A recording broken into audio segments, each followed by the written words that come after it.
할렐루야. 임마누엘 칸트가 웃음에 대해서 이렇게 이야기했습니다. 선의로운 웃음은 반갑습니다. 악의의 웃음은 무섭습니다. 그리고 되는 대로 웃는 웃음은 천박합니다. 우리나라의 도산 안창호 선생님이 이 미소에 대해서 운동을 좀 했습니다. 웃으며 살자. 그러면서 하는 말이 어린아이들이 웃는 것은 방글에 웃는다. 젊은이는 빙글에 웃는다. 그리고 노인이 되면은 번글에 웃는다. 그렇게 이야기했습니다. Anyway, 이 웃음이란 것은 아름다운 것입니다. 특별히 이 영적 웃음이라는 것은 위대한 힘이 있습니다. 하나님 때문에, 교회 때문에 신앙의 감동으로 얻어지는 이 영적 웃음, 그것을 우리가 의사 선생님들의 말을 보면 T임파구를 만드는 호르몬을 만든다. 과학자들은 그걸 다이돌핀이다 뭐 이렇게 이야기를 합니다. 그러니까 그 암세포나 나쁜 세포들을 막 죽이는 역사가 있다, 힘이 있다. 정상적인 좋은 호르몬을 만들 수 있다. 영적 웃음이 있으면 그렇게 이야기합니다. 우리 몸 안에 전혀 반응이 없었던 그 호르몬 유전자가 활성화되면서 몸 안에는 대단한 일들이 막 벌어진다는 것입니다. 수많은 나쁜 바이러스는 박테리아는 막 죽이고 암세포도 죽이고 말기암 환자들, 불치병자들 뭐 이런 사람들을 살아나게 합니다. 면역력, 저항력, 생명력, 활력을 중진시킨다. 그래서 우리의 몸을 건강하게 할 수 있다. 그렇습니다. 영적 웃음은 기적을 일으키는 힘이 있고 능력이 있습니다. 강력한 이 파워가 있기 때문에 건강해서 모든 일을 하면은 잘할 수가 있습니다. 그래서 교회 와서 웃는 거 좋습니다. 영적 웃음이 우리의 미래를 만들어 갑니다. 21세 먹은 아가씨 세 사람이 사진을 찍었는데 그 사람들의 표정에 따라서 중년에 어떻게 됐나 조사를 해보았더니 중앙에서 활짝 웃고 찍은 사진의 주인공은 중년의 삶이 잘 살고 행복하더라는 거예요. 우편 사진의 주인공은 침울한 표정이었는데 이혼을 하고 어렵게 살고 있더라. 좌편에 있던 사람은 무표정한 사람이었는데 아직도 독신으로 살고 있더라. 특별히 영적 웃음은 위대한 능력이 있다. 그래서 하나님께서는 인간을 창조하실 때에 이 세상을 웃으면서 살라고 만들었습니다. 그런데 인간이 범죄함으로 하나님을 사랑하고 좋아하지 아니하고 세상의 것들을 사랑하고 좋아했습니다. 하나님의 말씀에 순종하고 하나님의 뜻을 쫓지 아니하고 불순종하여서 마귀의 뜻을 따라갔습니다. 그래서 인간은 웃음을 잃어버렸습니다. 평안을 잃어버렸습니다. 근심과 염려와 걱정이 삶을 찾아왔습니다.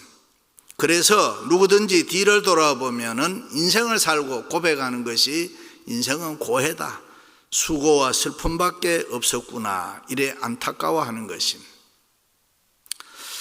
솔로몬 왕도 나이가 많아서 나중에 이런 이야기 합니다. 처음에는 많은 일을 하면서 사람이 살아가면서 제일 귀한 게 뭘까? 높아지는 것이다. 그래서 열심히 애써서 왕위에 올랐습니다. 그리고 부귀영화를 누렸습니다. 하고 싶은 거 다 해봤습니다. 그러면 영광스러울 줄 알았습니다. 그러나 아무리 그런 지위에 있다고 하더라도 이 영적 웃음이 없으니까 기쁨과 즐거움이 없고 아무것도 아니더라 했습니다. 그래서 그는 이런 고백합니다. 저가 비록 천년의 갑절을 살았다고 할지라도 낙을 누리지 못하면 마침내 다른 한 곳으로 돌아가는 것뿐이 아니냐. 다시 말해 솔로몬 왕은 천년의 갑절 2000년을 이 세상에 살아도 괴롭게 살면 다 소용이 없다. 그 말. 장수가 좋기만 한 건 아니잖아요. 하나님, 교회 잘 섬기고 웃으면서 살아야 그게 좋은 것입니다. 그렇습니다. 여러분, 평안하고 웃으며 살아갈 수 있기를 축원합니다. 특별히 살아 선교회원 여러분, 주어진 인생을 사는 동안에 기쁘고 즐거운 생애 살아가시기를 축원합니다. 우리가 이 세상을 영적 기쁨으로 웃으며 살아야 하는 것은 예수 그리스도 안에서 하나님으로부터 받은 은혜와 축복이 너무 많기 때문입니다. 하나님께서는 어느 날 아브라함을 부르시고 그에게 많은 축복을 베풀어 주었습니다. 그 축복은 상징적으로 두 가지 이야기했습니다. 하나는 자식입니다. 자손을 하늘의 별처럼 바다의 모래처럼 많게 해주겠다. 하나는 땅입니다. 자손의 축복은 후손의 축복인데 신령한 축복이고, 땅의 축복은 기업, 물질적인 축복을 말합니다. 그런데 이 문제는 그 복을 언제 주느냐 하는 것입니다. 타이밍, 이 시간이 문제였습니다. 그리고 그 방법과 과정은 어떻게 되느냐 하는 것입니다. 하나님의 생각과 우리 인간의 생각은 언제나 다른 것입니다. 처음 하나님이 아브라함에게 아들을 주신다고 했으면 얼마나 걸릴까? 여러분, 얼마나 걸리면 될 것 같아요? 이것도 어려운 문제인가? 1년이면 아이를 낳을 수 있는 거지. 그런데 25년 후에 주셨습니다. 땅을 주신다고 물질의 축복을 약속했는데 아브라함은 평생 나그네로 방황하면서 세상을 살았습니다. 그 후손이 가나안 땅을 차지한 것은 500년 후였습니다. 그렇습니다. 하나님께서는 복을 주신다고 한 것은 반드시 지키시는 분입니다. 믿으시면 아멘. 우리가 믿는 하나님은 절대자고 전능자고 창조자이시기 때문에 약속하신 것은 반드시 지켜주시는 분이에요. 문제는 그 시간과 방법을 우리가 따라가기, 이해하기 어렵다는 것입니다. 금방 해주시는 것도 있지만은 시간이 오래 걸리는 경우도 있습니다. 약속한 대로 금방 하신 축복은 쉽게 이해가 되는데, 오랜 후에 이루어지는 축복, 자녀 손들에게, 후손들에게 이루어지는 축복은 우리가 이 세상 살아가는 동안에 시험거리가 되기가 쉽습니다. 그렇습니다. 하나님께서 아브라함에게 자식을 주신다고 했을 때에 아브라함은 그것을 분명히 믿었습니다. 그리고 바랬습니다. 수십 년이 지났지만 그의 신앙, 그의 믿음은 절대로 흔들리지 않았습니다. 그런데 오늘 천사를 보내어서 내년 이맘때에 아들을 주신다고 할 때에 사라는 웃었다 그랬습니다. 왜 그랬을까? 그 이야기는 25년 전부터 들었던 이야기이기 때문에 아직도 이루어지지 않았다는 것 때문입니다. 오늘 처음 하시는 말씀이면 차라리 믿기 쉽겠는데 오래전부터 들어온 말씀이기에 픽 웃음이 나온 것입니다. 좋은 얘기도, 같은 얘기도 자꾸 들으면 면역이 생기잖아요.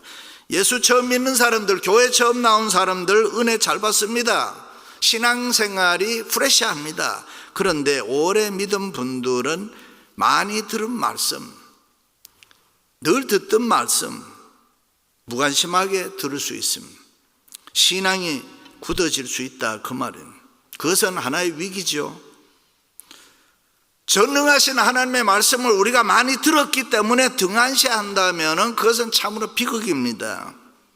하나님, 교회, 성령, 예수 그리스도 이런 얘기를 많이 들었다고 해서 그 들림이 올 때에 등한시 된다면, 쉽게 듣는다면 큰일 나는 일 아닙니까?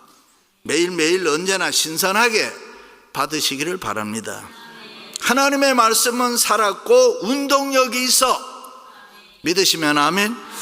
그런데 아브라함의 아내 사라는 뭐라고 했습니까? 사라는 자기의 약함을 잘 알고 있었습니다. 이제는 생리적으로 나는 아이를 낳을 수 없어. 그래서 그는 이제 어찌 낙이 있으리요? 남편 나이 100세, 내 나이 90세, 경수가 끊겼으니 무슨 낙이 있겠느냐? 히브리 기자의 말을 빌리면 죽은 자와 방불하다 그랬습니다. 연로하신 어른들 가운데 가끔 그런 얘기하죠. 내가 살아있어도 죽은 사람과 비슷해. 육체적으로 보면은 생리적 차원에서 보면 그럴 수 있다 그 말입니다. 그래서 하나님이 내년 이맘때에 자식을 주신다고 할 때에 주시려고 하셨으면 진작 주실 일이지, 이제 다 끝났습니다. 자기의 약점을 보고 믿지 못하고 웃어버린 것입니다. 우리들도 그런 실수를 범할 때가 가끔 있습니다. 사라가 좀 더 깊이 생각해 보면 사라가 하나님을 못 믿은 게 아닙니다. 하나님의 축복이나 하나님의 권능이나 하나님의 능력을 믿고 있었습니다. 그런데 그 현실성을 믿지를 못했습니다. 그렇습니다. 우리도 하나님이 약속하신 수많은 기적들이 나타나기를 간절히 바라고 믿고 있는 것이 사실입니다. 예수 믿는 사람은 누구든지 성경을 보면서 이 말씀이 나에게 이루어질 줄로 믿습니다 하는데, 막상 주신다고 하면, 받으라고 하면 못 믿는다는 것입니다. 이것이 큰 문제입니다.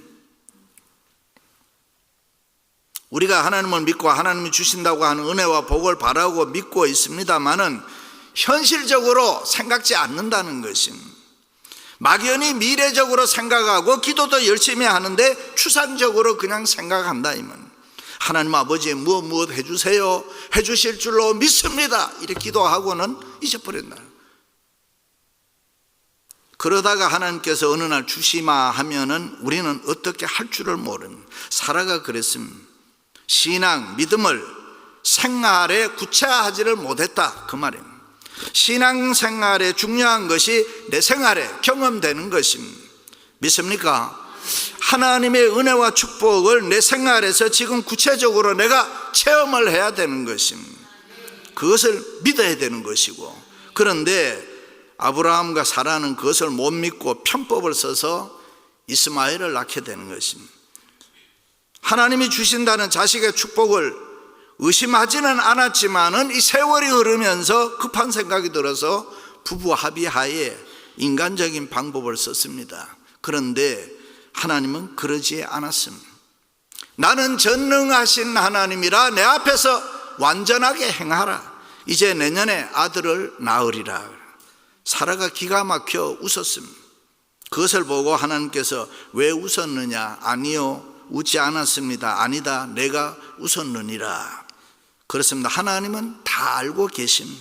우리의 모든 것 다 아심. 우리의 약함도 알고, 우리의 아픔도 알고, 우리의 눈물도 알고, 우리의 보잘것없는 연약함이 하나님은 다 아심. 사라가 믿지 못하고 웃어야 하는 그 이유를 왜 하나님이 모르셨겠어요? 왜 그가 웃는 웃음을, 미닝을 몰랐겠어요? 사라가 웃지 않았다 그 소리 듣고 왜 나 속였느냐 그렇게 하지 않았습니다. 그렇게 책망하면 설 자리가 없을 텐데 하나님은 내가 웃었느니라. 그러나 약속은 이루어지리라. 할렐루야. 이것이 복음입니다. 얼마나 아름다운 일입니까? 그렇습니다. 하나님께서는 불가능한 일 없습니다. 우리 인간은 불가능투성입니다. 그런데 하나님은 뭐든지 하십니다. 성경에 보면 여호와께서 말씀하신 대로 사라를 돌보시고 행하셨다. 아무리 믿음으로 살아간다고 해도 인간적으로 사는데 우리는 익숙해져 있습니다. 아무리 잘 믿으려고 해도 잘 믿지를 않습니다. 아무리 하나님 편에서 생각하고 살아라 해도 세상적으로 생각하고 세상적으로 살아가는데 더 잘 살아갑니다. 그런데 하나님께서는 그럼에도 불구하고 축복의 약속을 이루어 주십니다. 할렐루야. 드디어 아브라함과 사라가 아들을 낳았습니다. 이삭이라고 했는데 웃음이라는 뜻입니다. 사라가 가로되 하나님이 나를 웃게 하시니 듣는 자가 다 나와 함께 웃으리로다. 할렐루야. 이 웃음은 사라의 진실한 웃음입니다. 하나님의 긍휼이요, 하나님의 자비요, 하나님의 사랑이요, 하나님의 은혜입니다. 씁쓸한 웃음을 기쁨의 웃음으로 바꾸어 줬습니다. 거짓된 웃음을 바꾸어서 정직한 웃음을 웃게 했습니다. 불신의 웃음을 없애버리고 믿음의 웃음을 주셨습니다. 한숨이 변하여 기쁨이 되게 했습니다. 하나님이 웃게 해주신 것입니다. 할렐루야. 그렇습니다. 우리가 하나님이 무슨 말씀을 하든지 하나님이 하시면 그대로 우리가 믿으면 얼마나 좋겠습니까? 내 생각에 안 맞아도, 내 뜻에 틀려도, 내 계산으로는 아무리 봐도 불가능해도 하나님의 말씀이니까, 하나님의 약속이니까 믿고 순종하면은 우리가 얼마나 사랑받고 좋겠습니까? 그런데 그것을 그대로 믿지 못하고 웃어버릴 때가 얼마나 많은지 모릅니다. 아브라함과 사라는 내년에 아들을 낳으리라 이 말을 믿었습니다. 그리고 믿고 순종하여 아들을 얻고 참으로 기쁨의 웃음을 웃었습니다. 누가요? 하나님이 웃게 하셨다. 사랑하는 성도 여러분, 힘들고 어렵습니까? 세상 살기가 고달픕니까? 여러분의 미래가 불확실하다고 생각합니까? 기도하면서 믿음으로 기다리시기를 바랍니다. 하나님이 웃게 하실 것입니다. 믿으시면 아멘. 우리가 이 세상을 살아갈 때에 힘들고 어려운 것 주님이 다 하심. 우리의 약함도, 우리의 부족도, 우리의 허물과 죄악도 세상 사람은 몰라도 하나님은 다 하심.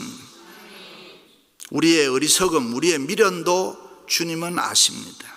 그럼에도 불구하고 때가 되면 약속대로 아들을 낳으리라 우리를 웃게 하실 것입니다. 할렐루야. 믿고 살아가시기를 주님의 이름으로 축원합니다.